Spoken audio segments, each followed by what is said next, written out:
All right, let's do it. So, first of all, these three girls, I spent this past summer, the month of June, in Niagara-on-the-Lake, Ontario, with my daughters and a couple of her friends, a bunch of her friends. And what we did was we just kind of played box lacrosse and pickup games all summer for the whole month of June. And then in the month of July, for the first 2 weeks, we went to the beach and we still played a lot of our pickup games. And then we traveled back to Ontario. These girls right here are they had played in a tournament up in Six Nations a couple weekends ago, and they won the gold medal, which was exciting for them.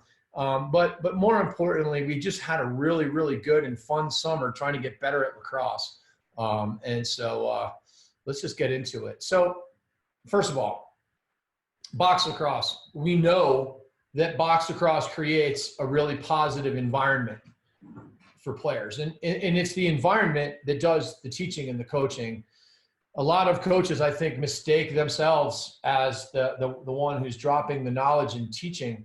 Really, it's the environment that does the teaching, which is why box lacrosse players end up being having a skill set that's different than field, because their environment is different. And frankly, their environment in many ways is better. The small nets means what? Well, number one, it means you have to get to the middle. One of the reasons why Canadians over the last 9 years, earlier in this week, and Michael Movison did a webinar on lacrosse analytics, and he talked about a 9-year study on every Canadian shooter and every shot they took, and their shooting percentage is 34%. Americans averages 28%. Think about that. 34% versus 28% is massive. It's more like a 25% difference than just a simple, seems like 6% difference. No, it's a huge difference. And one of the reasons is everyone thinks the small nets is going to make you a better shooter because of your accuracy. Yeah, that's true. It will. Or that the goalies are so big, you have to be more deceptive. That is true also. But maybe the most important thing is that you don't take alley shots. You don't take bad shots. You have to get to the middle. And what you learn is you get to the middle even more effectively without the ball than you do with the ball. And it teaches this level of shooting IQ. If you listen to, and I'll tell you what, I shouldn't just say shooting IQ. It teaches you IQ. If you listen to Tyler Pace, I did an interview with him just yesterday. It's off the charts how smart this guy is about every little thing he does. And he's young. He's a young man. The shot clock makes you play faster. It makes you operate more quickly. The two-man game is part of that IQ piece. And why is it that you have to play two-man in box versus field? Well, it's because in field, you can just clear people out of the way and dodge. In box, you can't really do that. Nobody will go anywhere. They'll just they can just sort of stand there. The best way to create space is by bringing players together. And it teaches you so many different reads about how to play together and the different ways you can seal your own man versus pick, seal your own man versus pick for your teammates' man, or slipping it and cutting it, and all of the variables that go along with that. Of course, the boards and glass keeps the ball in play, which is really fun, and it just cranks up the reps. Box is a cutting, feeding, and picking game, whereas field is really more of a dodging game. Now, the fact is that there's a lot of dodging that happens in box lacrosse too, but it just kind of happens out of this movement more so than the isolation scenarios that we look at. And then deception, that's part of the whole IQ. And so the box environment is a valuable environment for all players. And frankly, Canada, and I'll leave it, I'll move after the slide after this one last statement. Canada's got, I don't know, between 50 and 100,000 players, men's players. And in the US, we've got close to 1 million, let's call it 800,000. We have 8 to 10, maybe even 15 times more players. Yet on the national level, on the international level, Canada is neck and neck with us when they put their best players out on the field. How is it possible? It's because they have a better environment to develop their players in. The environment that we have with big fields, big goals, small goalies at the youth level, fewer reps, is just not as good. And I'll tell you, the girls lacrosse environment, until you get to women's lacrosse, it's not great either. And we'll talk about why in a minute. It's basically because of safety and rules, and it's understandable. But why box lacrosse for girls is the next question. And there's a lot of reasons, and these aren't really necessarily in order. But for one reason, playing with a boy's stick is huge. I don't know if you saw this today, but Lindsay Monday, the head coach from USC, today answered someone's tweet. And the tweet was, hey, if you can't do all of your stick work perfectly with a woman's stick, then you don't have very good stick skills. And Lindsay Monday, head women's coach at USC, replied, this is true the other way around too. If women can't do their stick work perfectly with a guy's stick, then their stick work isn't very good. And this is true. The problem with the way that I think that girls grow up with a very, very flat-pocketed stick is that they don't learn how to have the kind of range. They don't learn how to kind of bring their stick back farther. They don't understand how to really play with the kind of dangle that you frankly have with the kind of women's lacrosse stick technology. They grow up much more up and down, much more hands low, much more push-pull, rather than having the wrists action and the ability to crank it and throw sidearm and underhand and at all angles. The fact is that women's sticks these days have as much dangle as you could possibly want, but if they are a little harder to learn on, and if you play with a boy's stick, it makes a really, really big difference. It is very easy to go from a guy's stick to a girl's stick. From the perspective of being, if we're talking about a good woman's stick, it's really easy to go from one pocket to the other and still be able to execute your underhand. You're going to change it up a little bit, but it's not hard to go. I've done it, and I've watched people do it. On the other hand, it is difficult to just execute those skills without ever having used a man's stick. So it's totally worthwhile. The physicality. I've always said this, women's lacrosse, well, let's just say this analogy. Women's lacrosse is more like men's lacrosse than girls lacrosse is like women's lacrosse. Girls lacrosse is a sport in which you're really not allowed to touch anybody in any way. And they can't even check you. And therefore, you don't really learn how to play against pressure and play against defenders that are going to take it away. And as a dodger, they're not allowed to bump you very much. And therefore, you're not really learning how to be a physical dodger that turns corners because you don't have to. Women's lacrosse is an incredibly physical game. And the fact is that they do cross-check. It's limited as far as it's not maybe as violent of cross-checks as you'll see in men's lacrosse, but I'll tell you right now, they're cross-checking on defense. And the ability to be physical offensively is massively important. And in the girls lacrosse environment, you don't always learn that. So putting on equipment helps you learn how to do this. The physicality makes you play faster sometimes too, because people are coming at you and you got a shot clock and you have to play faster. It's really fun. The girls love it. And the other thing that's very interesting is and I noticed this because the level of play in Canada that our girls were playing, it wasn't really very high. I mean, anybody that knows lacrosse really well would be like, are you kidding me? Like, we're going up against these teams that literally aren't very athletic and do not have very good stick skills. But the final score might be like 5-0 or 6-0 because it's so darn hard to score. And so it's very interesting in box lacrosse. It is so hard to score because goalies are so big that a game that would be 20-0, like these terrible games we play at high school level where it's just like it's 10-0 in the first 6 minutes of the game. In box lacrosse, it's not like that. So it does kind of level the playing field. And the other thing is that pickup games, the small nets with tennis balls is a way of playing box back home in the US, and it's a way to basically practice box without equipment. And I'm going to show you guys. Those types of things. One of the most fun things about box lacrosse is the shooting. It is just a total blast to shoot.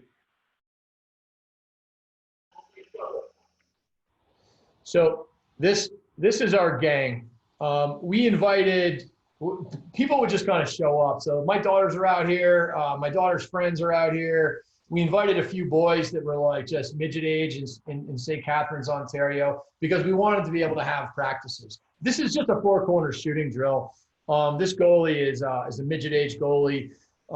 And we're just practicing, honestly, just diagonal pass, diagonal cut, and come across and finish. And the thing about this is that there are things to be learned, okay? There's teaching points.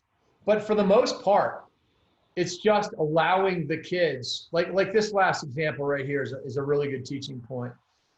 Sorry for the shaky camera here. But do you see how this girl, this lefty, is coming in and she's shooting, and as she's shooting, she's running behind the net. This is like like a surefire way not to score in box lacrosse and field lacrosse for that matter. And so that there are some really basic sort of fundamentals that this girl just did it too here. These are some of the most basic things ever. Get to the middle.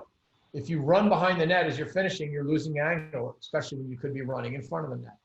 So this girl coming across is pretty slick. These boys, they start to learn how to fake. We can shoot it from the outside here, or we can cut all the way in. But, you know, so much of this, you guys, is literally just repping it. You can teach all you want, but at the end of the day, you just have to do it. This is my favorite shooting drill. Again, it's very simple. It's just simply diagonal cut and feed, and then this player would cut and catch a feed from this player, and then this low player would cut and catch a feed, and this player would cut, and this player down here would feed it. There's nothing particularly special about this drill. What's special is that we've got a 4x4.5 net that the kids are shooting on. And so, again, this is like the one, normally I kind of have the low shooters come across and the high shooters catch and shoot from the outside, just like this. Another nice little shooting drill is this 2-ball shooting, where you set an up pick and cut backdoor off of it and receive a pass from the low player, and then the high player sets the pick, gets an outside shot. It's just a lot of shooting reps. We're just sort of, Coach Allen here is just putting it in, but there's the up pick, there's the cut, there's the feed. We really try to quick stick this. We try to quick stick this feed as much as possible. And then on the outside, we're really going to set our feet and try to rip it. This is going to happen a lot. You'll notice that we just did 4. We have a lot more righties than lefties. Okay, the righties are over here, the lefties are over here. So you'll notice that we're gonna go 2 or 3 reps in a row with our righties. And then we're going to go with our lefties. There's our 3rd rep in a row with the righties. There's the cut. There's the quick stick. Now, some of these girls have played box. You know, this is like the 3rd week or 4th week of the summer. I think it's the 4th week of the summer. Some of these girls have played a lot of box. Some of these girls haven't played any. Some of the boys are American boys and some of the boys are Canadians. And you're going to kind of be able to tell the difference over the course of time watching. But there's the up pick. There's the cut. There's the feed. No cradle. Let's take a look at the 3-ball. You're going to get a down pick and a cut. This player will receive a pass from the low player. Then the picker comes up and sets a pick for the middle player who cuts and receives a pass from the middle player. And then the picker turns and receives a pass from the high player. Who passes it to whom doesn't really matter, but that's the idea of it. Okay, so there's 3 players on the side. Down pick for the first. Up pick for the second, could be a backdoor cut, and then the 3rd shot comes from there.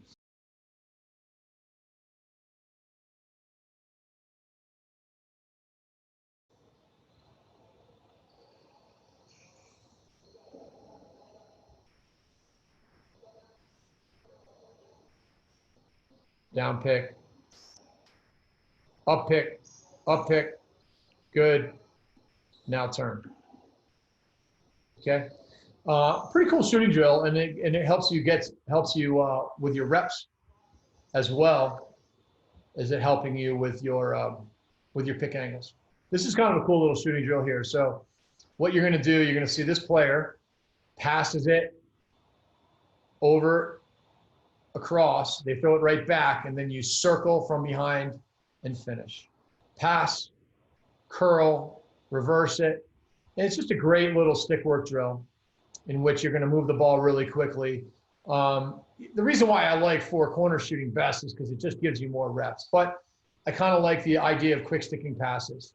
And it's nice to change things up. You'll notice that the more skilled players don't cradle very much. And the ability to not cradle is just so important as it relates to everything in the sport of lacrosse. I mean, you need to be able to do that. So I call this the Seanny sneak shooting drill because my buddy Sean Allen put this in, and he loves it, and it's a lot of fun. It's not a good drill for a lot of when you got a big group, but it's pretty good.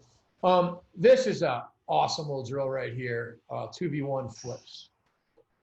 So what you're going to see is we've got our righties in this corner and our lefties in this corner, and you're going to see a flip or fake flip somewhere along the dotted line. And there's going to be one defender in here who's going to wait for the flip to occur, and then they're going to play defense. And there's a lot of really cool nuances that happen during the course of this drill, and I'm going to talk about it now. So let's get a flip and a fake flip and a nice open up and a finish. Let's talk about this player right here. This is classic box lacrosse. You've got the lefty on the wrong side. She's coming to her side. She flips the ball. This righty catches it and immediately opens up and starts to drag. This one play right here is very impactful. Opening up and then dragging and then faking, manipulating this 2-on-1 is a very important skill for field lacrosse, and it happens all the time in box. You always see players with this sort of open up motion. So let's continue it. And then good job by that girl there, coming across and faking and finishing. Let's watch another rep. Another new D in. We usually go 3 in a row with the defense. Flip or fake, flip, open, fake, fake. You see that? This is classic Canadian action right here. This is why I bring these Canadians into play with the girls, because they can see what it really looks like. But he catches, he opens up, drags, and fakes it before he passes it, because that fake will cause the defender off ball to actually play him more. They'll go off him for a second, and then they'll come back on him, and he leaves a ton of time.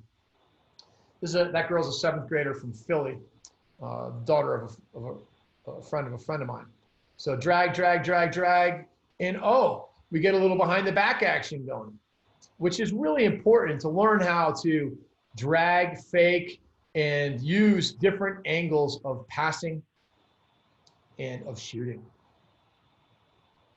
Flip or fake flip, flip, open up, pass, come across and finish. So I put this sort of in the beginning because even though it's a 2-on-1, this is really kind of a shooting drill, but it's a shooting drill that involves the defense and some faking opportunities and some fundamentals of opening up and faking and finishing. It's always better to be a lefty. They always tend to get more reps. Flip or fake flip. So many kids are just not that accustomed to flipping, which is fine. Let's just take a look, a couple more reps of this. See if there's anything else. Slick stick work right there out of that young man. This girl's flipping, and you see how she's switching hands. You know, it's okay to switch hands. We want to be able to be two-handed. But you'll watch Canadians, if they were doing this, they would never just put it in their left hand. And I know in the U.S., everyone's like, oh, with flips, you always have to have your stick to the outside. That's just not true, okay? Yeah, the flipper's going to kind of have their stick to the outside. If there was pressure on this player and they were righty, they might hold it with one hand, but you don't have to go lefty to hold it to the outside.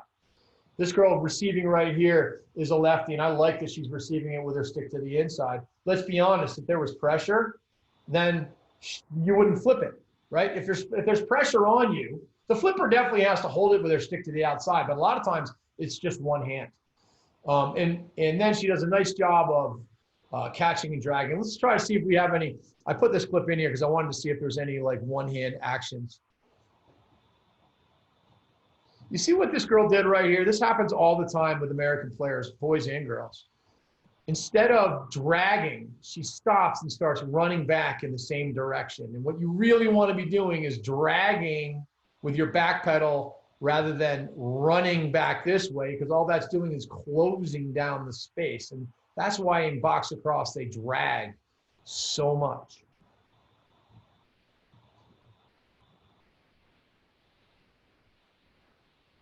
Flip, fake, open, fake. It's pretty good. I like it. All right. I'm going to move on for the sake of time. I got a lot of slides, but kids love this drill. I love this drill. I can do it all day long. We also do it out of a 3-on-2. So here you're going to see 2 defenders that start. So you got 2 defenders in here, white shirt and blue shirt. And you've got the same 2 players that are coming out. Okay, so you have this player coming out and this player coming out. And then whichever way the ball goes, let's just say this player has it and she fake flips it. Then she's going to flip or fake flip with this player. Whereas if she actually did flip it and this guy received it, he would then flip it or fake flip it with that player. Again, you've got your lefties on this side and your righties on this side so that you can come across and practice your drags and practice opening up. So let's just take a look at it. Did you see this play? This is really good. You see how this girl was, we were working on this. This is what I was going to show you before. You see how she's holding her stick to the outside with one hand?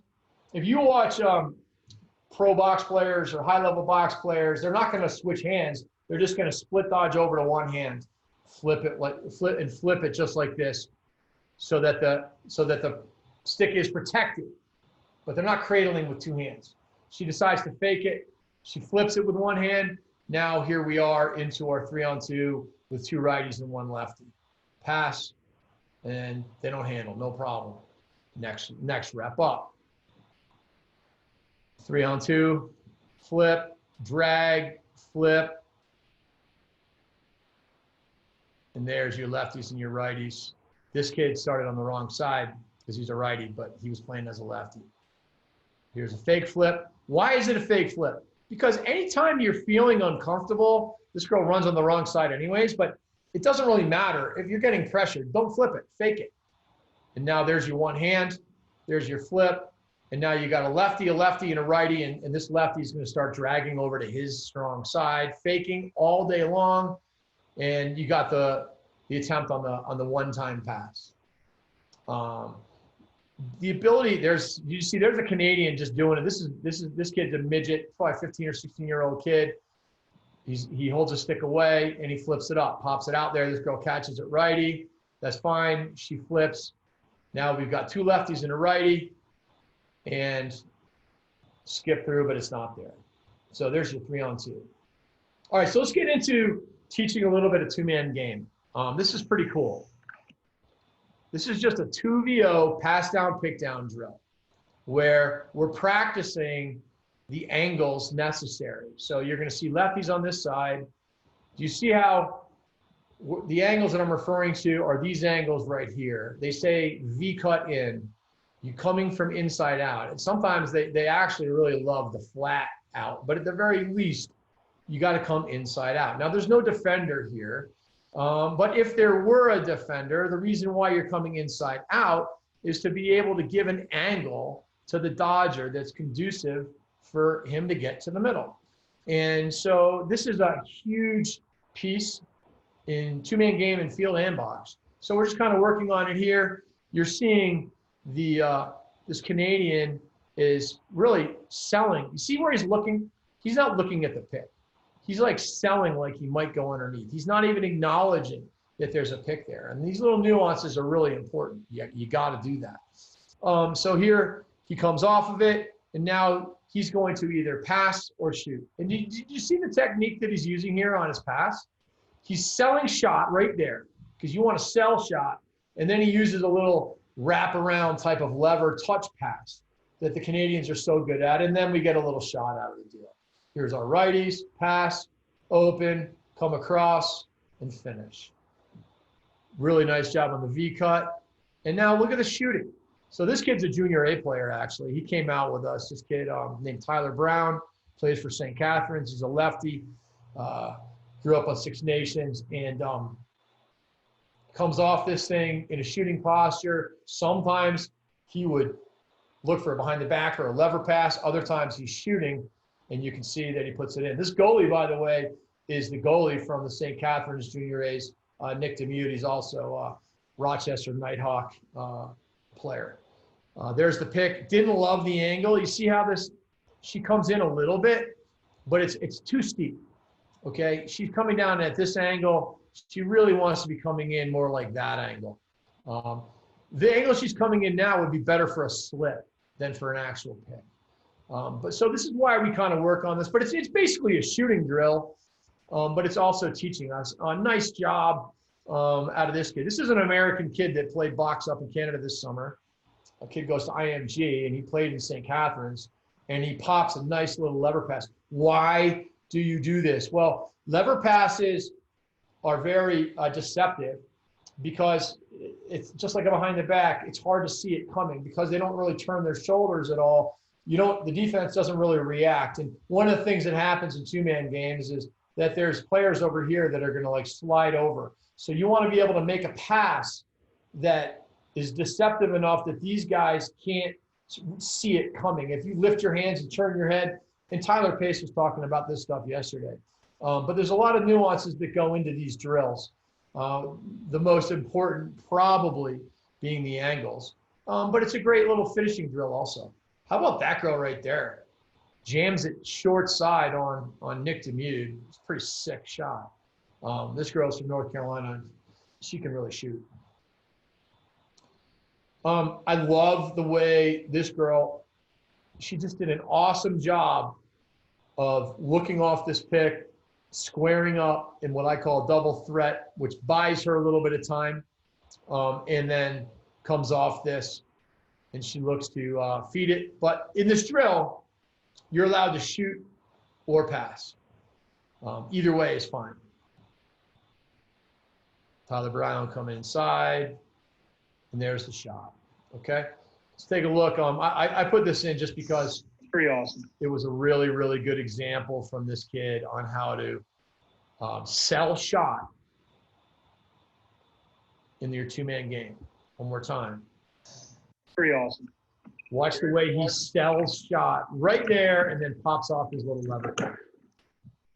Awesome stuff. Okay, so now we'll do a little 3-on-0 drill here, which is pretty sweet.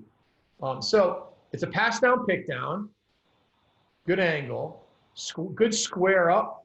We do this, you're not getting a lot of shooting reps, but it teaches you some important things. The square up, this double threat posture is incredibly important. Now she comes off of it, passes it across, and the player receiving on that side is going to try to one-time the pass back. This, folks, is a Nations look. Nations is a two-pass pick and roll, and that's what you're working on right here. So let's take a look at this. Pass down, pick down, good. Double threat, across, one-time back, and then come across and finish. Pretty good. Pass down, pick down, good double threat, pass across, and that's okay. You're allowed to throw it to the picker or to the cutter in real life and here. Pass down, pick down, good double threat posture. This is a high school girl that came up and played box this summer for St. Catharines.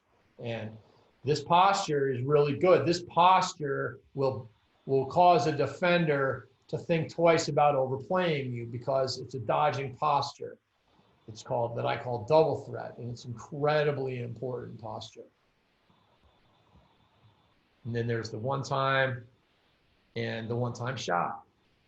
So this builds really nicely into some of the other things that we're going to get going here, which is our 3-on-2 pass down, pick down drill. Now, I love this drill. We've got 2 defenders in. They're going to go 3 in a row. We got lefties over here. We've got righties over here.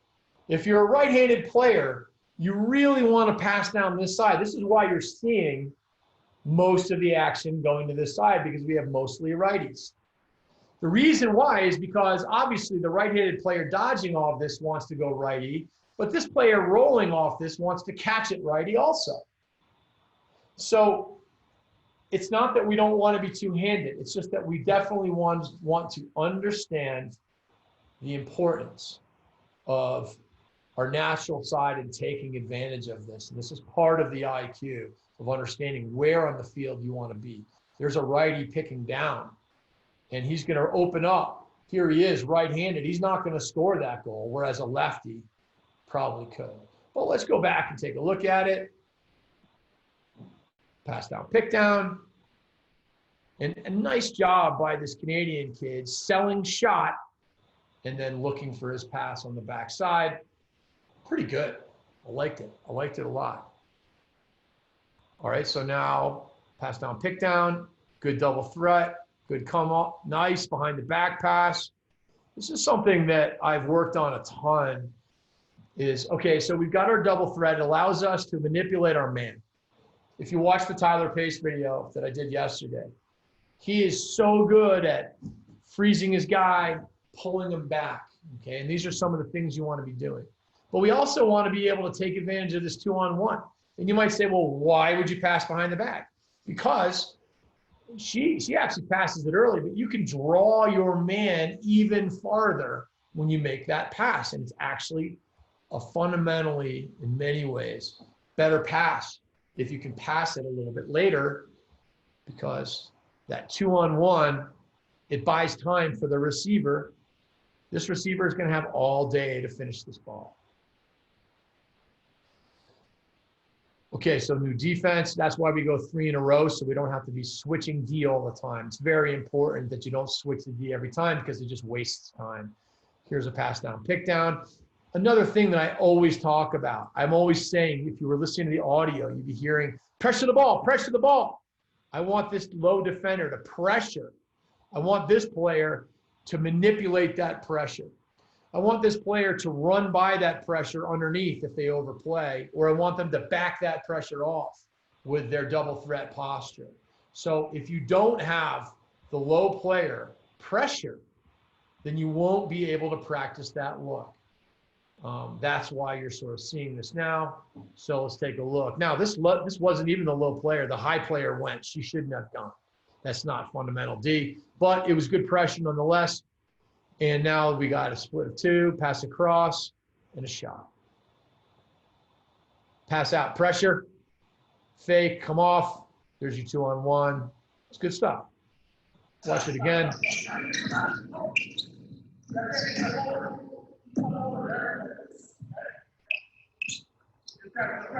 Pressure, pressure, you can hear it.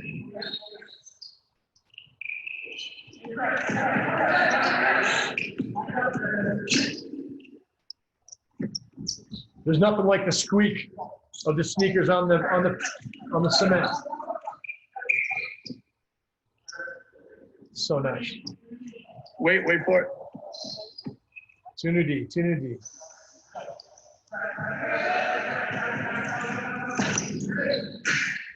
All right, let's look at this situation. This is interesting, and this is one of the nuances that Tyler Pace was talking about yesterday. Great double threat posture, bent at the waist, selling underneath, holding her man. Now she's able to run off the pick, and she's looking to pass it across, but you can see that defender is biting on the fake. So she's able to step right in. And frankly, she probably could have hitched a couple times and gotten in closer. Let's watch in real time. Fake across. Now, when you get really good, okay, you start faking, and you would have faked and hitched and faked and hitched and faked and hitched, and she probably could have dunked it right from here. So manipulating 2-on-1s, it's really, really good stuff.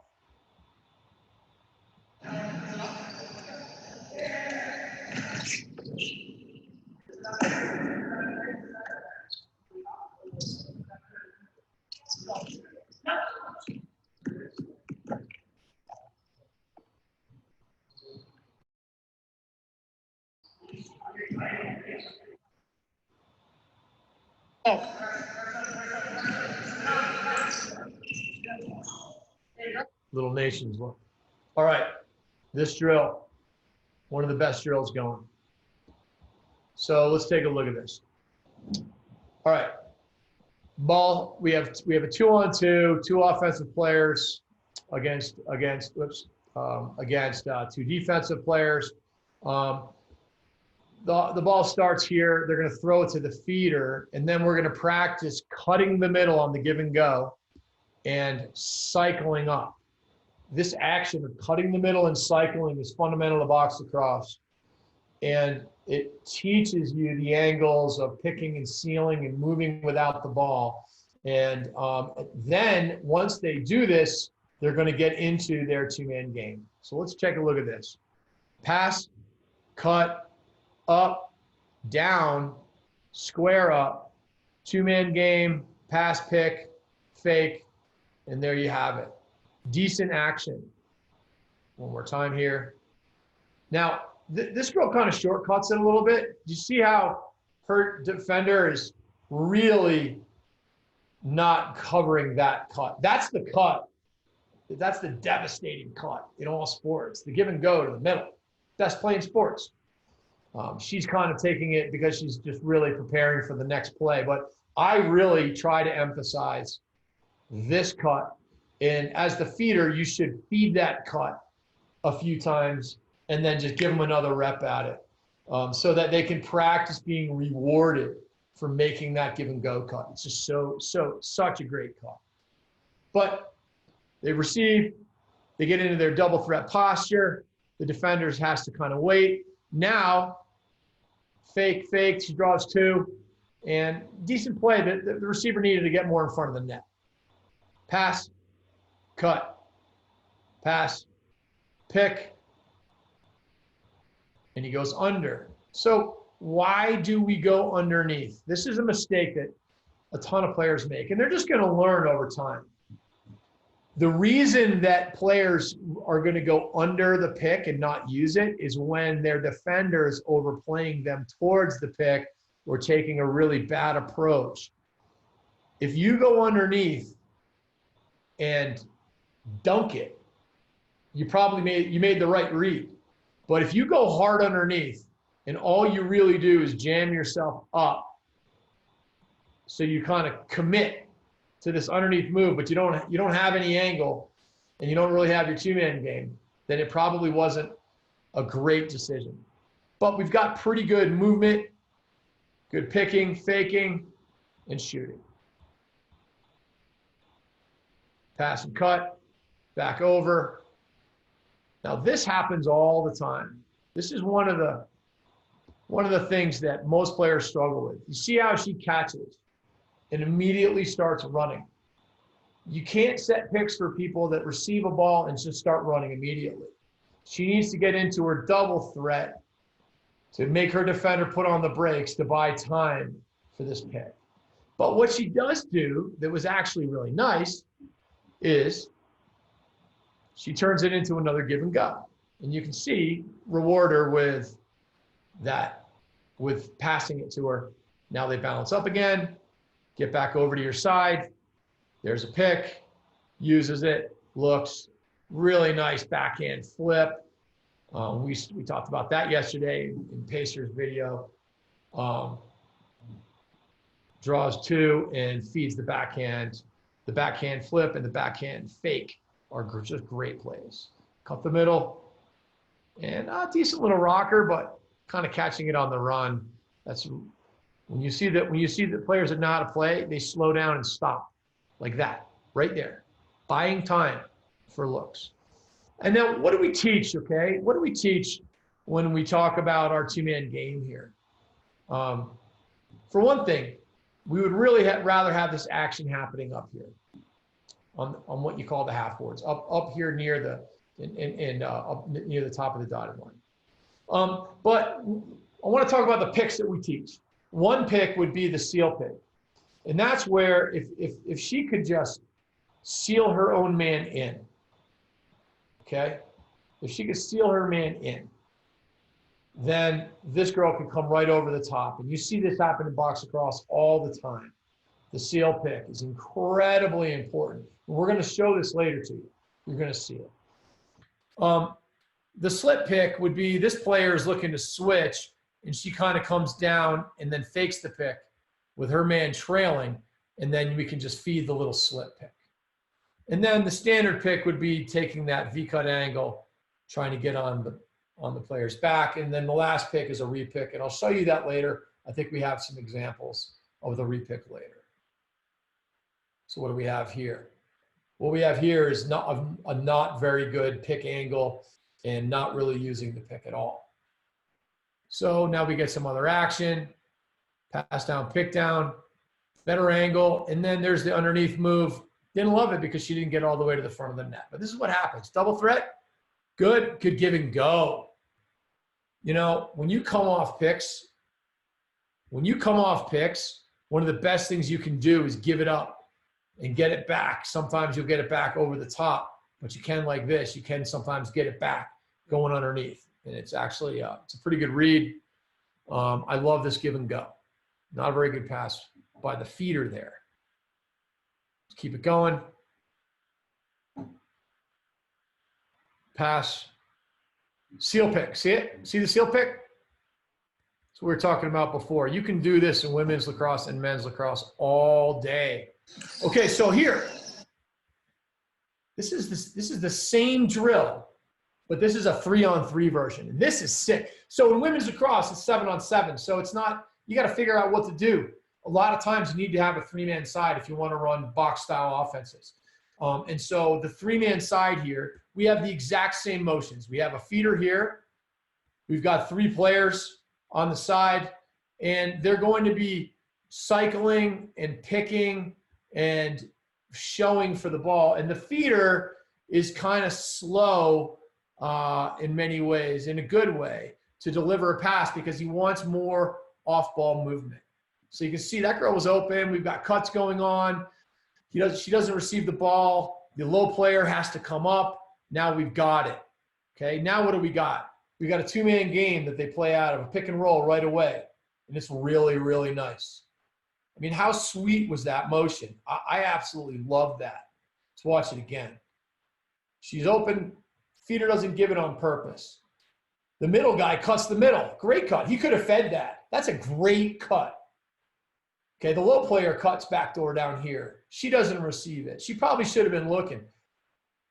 Now they got to balance up. He comes up. He waits for the pick. The pick comes straight away. Now, he might have done a pass down, pick down with her too. That would have been good. But instead, a nice little high pick and roll, a really nice spot feed, and a nice slick shot, even though it wasn't a finish. It was really sweet. Take a look at another example. This is just 3-man motion. So there's your cut. It's open. Could have fed it. You want that cut all day. Now, this guy receives the ball. And now last time, if you recall, this player came up and picked, and they did a high pick and roll while these two were kind of down low. This time, this guy opts to do a pass down, pick down on this side. I want you guys all to see where the seal pick comes into play as well. Watch here where we could have been sealing that girl right there. That should have been a seal pick. Second rep. Okay. Third rep. Let's take a look. Okay, so we've got top player cuts through. She's waiting for it, doesn't get it. Everyone's cutting for the ball. Finally, coach throws it. Double threat. That double threat posture slows this man down a little bit. Now we've got a pass down, pick down here. Not a great angle. He probably should have just been doing a seal pick. Do you see the opportunity for this seal pick right here over the top? These seal picks are as common in box as anything. And they should be in field lacrosse too, men's and women's. The seal pick is there all day.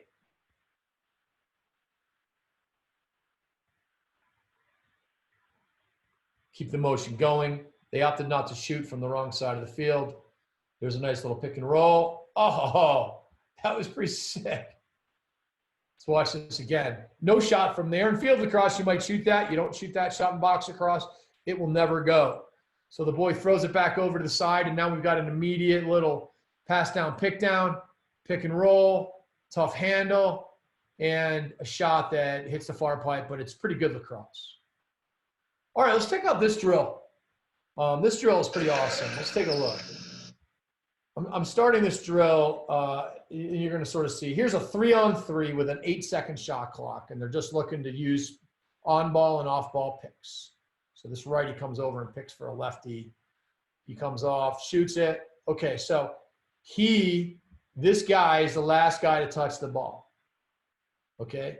The other two players that were on offense are now on defense. So there's going to be two players down here on defense. The two players that were on defense are out.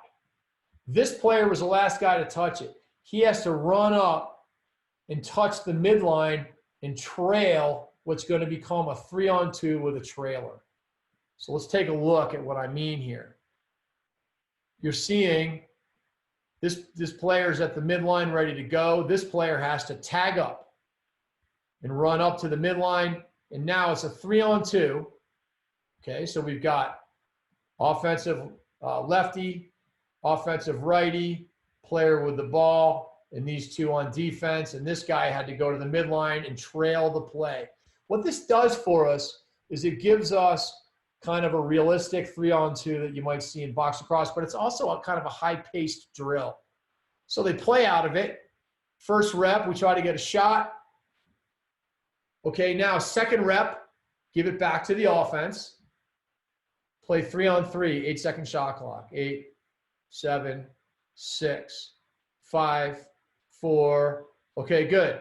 Now this guy has to tag up. The players on offense are now on D. Now he's tagging up, and we got a 3-on-2.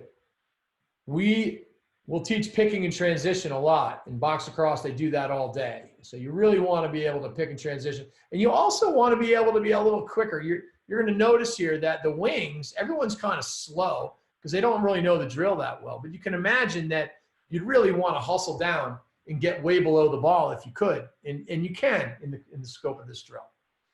Really should have probably picked. Okay, here we go. Second rep. 8, 7, 6, 5, 4, 3, 2, 1. Okay, this guy's the last guy to touch it. He has to tag up. Now they're running in. 3-on-2 with speed. Set a pick. So one of the things that's great about this drill is just the pace of it. You can definitely do this in field lacrosse too. You're noticing here, it's a pretty cool little play. So we got two righties and a lefty, which is pretty typical. The ball kicks up. Now there's an up pick. Getting a little lost, and they're just kind of playing. Last girl to touch it has to tag up. There she goes. The other two girls that were on offense are in. Here's our 3-on-2 at speed, moving the ball and handling the ball. Pretty good stick work. Not bad. I'll tell you right now, it is not easy to handle the ball at speed. You see this finish? Or lack thereof? It's because she could have come across, and yet she went behind. You need to come across the front of the net. Tag up, tag up, tag up. Oh, no, second rep here, second rep. So there's a pick. Pass. Oh, she was looking for a nation's look. Okay, so there's your 3-on-2 Bandits drill. Awesome drill. I love this drill. Here's a 4-on-3 drill. Kind of a fun drill. And we're trying to get some good motions going on in here too. Second rep. The motions we're trying to get are pass down, pick down on the ball side, and cut the middle and cycle on the back side, which can turn into a pick also. So the way this drill works is the coach has the ball. He's got the first balls with the coach, and there's 3 defenders in ready, and there's 4 offensive players across the midline. He throws it to one. They come in with speed. You're going to notice that the players are not just forming a box on offense. but they're actually cutting the middle. The backside players are cutting in. See this? They're cutting in because they're looking to seal backside players and be covered. And that's what you're going to see as an emphasis, is cut through, cut the middle, and engage the defense on the backside while the ball side looks to play. As usual, we go with a second rep. Not a great pick angle there, but so be it. Pass down, pick down, and they're playing out of it. It's a little bit of standing around, though. I don't love that. We got to be moving a little bit more. Nice little finish. Okay, next group up. Same defense. They're going to go for a few groups in a row. Pass it out. There's 3 defenders in, and you're going to see the offensive players should be cutting the middle because they want to engage this defender. The ball's over here or over here. We got to engage this guy with a cut and a seal. That's what they were instructed to do, but this is new for them. They've never done this before, so it's not uncommon that they wouldn't do that. But there's your cut. There's a pass down, pick down. There's another cut the middle, swing, and tough handle. And here comes second rep. Rotate over, backside, cut the middle cycle, pass down, pick down, ball side. Move it, skip it. Decent look. Okay, next group. So a little teaching point here. Let's get back to it. Pass down, pick down, ball side, cut the middle cycle, backside. It's pretty nice motion.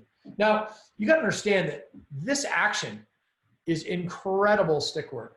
I mean, we're trying to score, but we're trying to create some movement and motion at the same time here. So, coach passes it out. There's 3 defenders in. The backside people should be cutting the middle and engaging the defense. There it is, right there. You see it? That's because the Canadians know what they're doing. This is why we bring them in. These Canadian boys understand how to play. And look, there's the shooters wide open. Now they've got a little pass and pick. Now the top guy cuts, the low guy comes up. And it's just nice movement. And there's a beautiful skip pass. It doesn't go, but man, what a nice little look by this girl right there. Sweet pass. Great look. Pass down, pick down, ball side. Now, do you see an opportunity here for a seal pick? This is why it's so important. You can't just, if you just pick down, straight down and exchange, if you don't have the right angles, if you don't start using seals, you got nothing. So you really should be practicing your proper angles. The reason why we're just letting this go, though, is because we're just playing and it's like, you know, they're not, just because we remind them, they're not going to get it every time. But what you are working for would be positive pick angles and communication on and off the ball. Great skip pass and a nice little attempt at a finish. Pass down, pick down, ball side. Cut the middle cycle, seal backside. Nice. That's good. All right. Moving on. We do a fair amount of pretty cool one-on-one stuff I want to share with you here. And this is an off-the-ball one-on-one with a 4-second shot clock to get a shot off. So we're cutting the middle hard. We're popping out with a man on us. And we're using moves. In this case, sometimes I like to square up. In this case, she kind of uses an immediate rocker because I think she thinks she's being overplayed and then gets a shot off, a little screenshot off, which is pretty good. Pop out, split, and this is classic American shooting a shot when there's no angle. You're never going to score this in boxing. Pop open, square up. This is the best way to beat somebody is when you're close to them, but you're just outside of their ability to jack you because you can maximize your step. What most people do is long dodges and field across. It doesn't work in box. Everybody can see it coming a mile away. And what you learn is these box players are incredible at using this perfect amount of space to manipulate their man to be able to get a step and turn the corner. I mean, that was phenomenal dodging. So we work a fair amount on our one-on-ones, even though box isn't really a one-on-one game, but it kind of is. And we're training for field. Post up, fakes, shoot in different ways. Try this again. So I would really rather see her squaring up, but she's going right into a post. That's okay. Goes underneath, fakes the backhand, comes topside, fakes the behind the back, shoots the behind the back. I like it. That's good. Here we're doing a little 1-on-2 drill, okay? The reason why we do this drill is because most people just go left and right and left and right and left and right. But when there's two players on you, what it teaches you how to do is pop away and re-attack. So you can do, this is not necessarily a pure box drill. We're just doing it in the box. And I want to share it with you because the ability to pop open and re-attack is important. It's also really important to be able to like dodge to your weak hand, and it's hard to do sometimes. You can kind of do this by just holding it out with one hand. I don't love the two-hand lefty cradle here for box, but I do like the square up. Don't have anything, pop away, get away. So important. Get new angles. Because what happens is when you pop away a little bit, it gives you new angles to the middle. And that's what this drill really pretty much teaches you. Okay?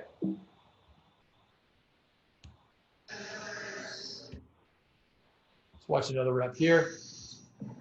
Pop open. That move right there, gang, look at this. So she's getting a little bit jammed up, so what does she do? She pops up and out just a little bit, and now she's got a new angle to the net. We are trying, actually, to not go across to the other side of the field. Pop away, get a new angle. Pop open, try not to go to the other side of the field. Okay, so now, what we spent, you just watched all the box lacrosse we played.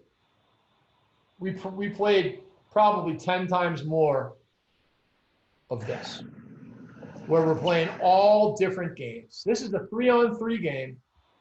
There's a 3x3 net in there. It's 3-on-3, but one player on the defensive team has to play goalie. So it turns into an all-time 3-on-2. And so this is obviously a drill where we can work on our drags and our fakes and our passes, screenshots and fakes, okay? So this is where you really learn how to get set. Fake behind the back, quick little releases. There's no equipment. These girls are using boy sticks. And we actually start off with a face-off like that. Not a legal girl's face, but that's kind of how we were standing up face-off. And now you can use a boy stick. So this girl's using a girl stick. These girls are using boy sticks. I'm actually in here. I'm using a girl stick, a very illegal girl stick.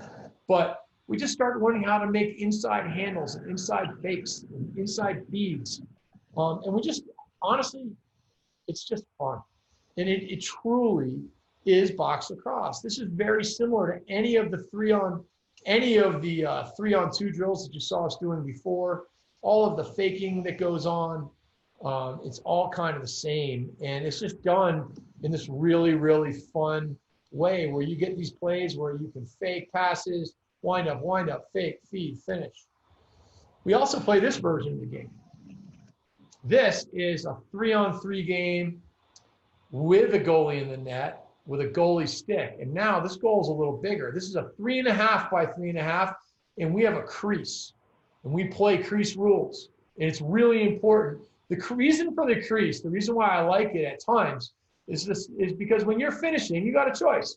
Are you going to come to the middle and finish and gain angle, or are you going to fade behind? In our straight up 3x game, we don't always use a crease because we're just kind of messing around with a little goal. But in this 3-on-3 game, this is where you start playing more two-man games and where you really learn how to play. So let's just watch a little bit. Pass down, pick down. Girls, they're looking. There's a nice roll of the net. They don't use it. Here's a pick. Shooting from the wrong side of the field. Doesn't shoot it, doesn't have angle. A little flip action. It's pretty good. These games are so fun. I'll tell you, we spent a lot of time doing this. Double threat. There's a pick. Fakes. Nothing there. She's on the wrong side. All right, fine. Get it back to the other side. Look at that double threat. Look at the fake. Back behind the back fake. Lever feed on the up pick two-man game. Wow, was that sweet. Let's watch this again. I can watch it all day. This is box, you guys. This is box lacrosse. And we got one of the dads in the net. He's just sick. He's a hockey player. He's a sick little goalie. But look at all the faking. Behind the back fakes, lever pass, and a reach finish. Oh, no finish. Save. Muchy. And the scrapping that goes on is so awesome. I mean, where are you going to learn how to do this stuff? You don't get enough reps in box practice. That's why we did about 10 times more of this. Wind up, fake across, face dodge, all day, all over the place. Watch another couple reps. Another few seconds of this. This girl's sick, man. Did you see that? Gotta put that one back. Rocker, behind the back fake. No goal. Screenshot. Oh, no goal. Here we go. Usually when we did our box, when we would play box, we would do for like an hour, and then for an hour we would do this. There's our goalie in the net. And we've got 4-on-4 now. Pass down, pick down, ball side, cut the middle, and cycle backside. Oh, check it out. A little seal pick going on right there. Check it out. Seals down, and the girl's coming off, and he tries to give her the bee sting. You see that? That's when you seal your own man, and then you try to get in the way of the on-ball defender too. It's called a bee sting pick, and it's where you can basically pick two people off. Try not to give them too bad of a Charlie horse. But it's just good. It's just really, really good lacrosse here. It's fun to play in the rink with boards in the glass. It's also really fun just to play out on the street. I love any of it. It's so fun. Here, we're playing, this is 5-on-5 out in the street. We've got our 3.5 by 3.5 goal, and one of the players hops in net. So it becomes an all-time 5-against-4. We had a lot of lefties out here. So you're going to see 4 defenders, 3 righties right there, a little pass, pick and roll. I mean, is that nice lacrosse or what? Now you wonder why the Native Americans are so skilled, because this is what they do all day long. They play backyard lacrosse.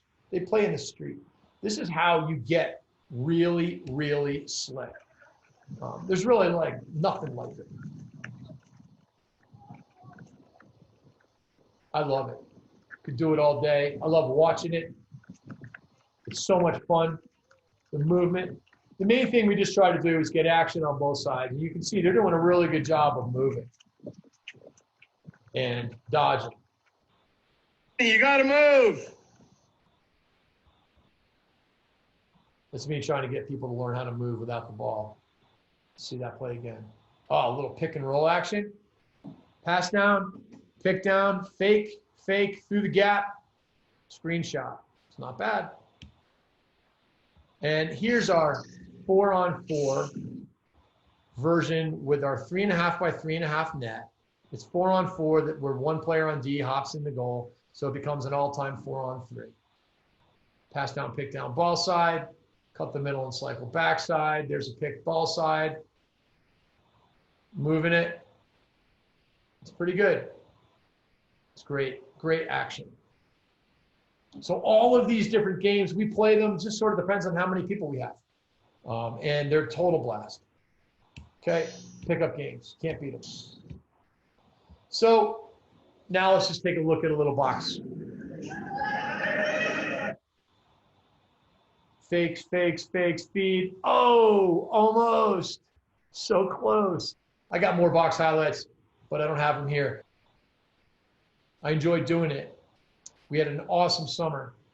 We played lacrosse pretty much every day, mostly pickup games. And I honestly think that it's the best thing going. I hope you guys enjoyed this. I certainly enjoyed doing it. Have a great night. We got Will Corrigan next at 8 p.m. East Coast time as the Virtual Lacrosse Summit continues. All right? We'll talk soon. Take care.